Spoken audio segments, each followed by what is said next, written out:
Welcome food lovers to your very own Sohinis kitchen. Today I'm here with the recipe of a very important spice used mostly in Bengali dishes. The Bengali Garam Masala. This spice not only enhances the flavor of the dishes but also adds a beautiful aroma to them. So let's take a look at the recipe.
The Bengali Garam Masala is now ready. You can prepare it ahead of time and store it in airtight containers and use it in several recipes like I used it in this potole torma recipe or in the cabbage kofta curry, shukto, as well as in some chicken curries.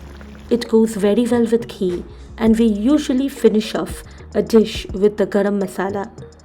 Do try this recipe at home and do let me know what you feel about it. Don't forget to leave your comments in the comment section below. Your feedback is very valuable to me. Thanks for watching. See you next week then with another exciting recipe. Till then, enjoy this garam masala and let me know how you feel about it.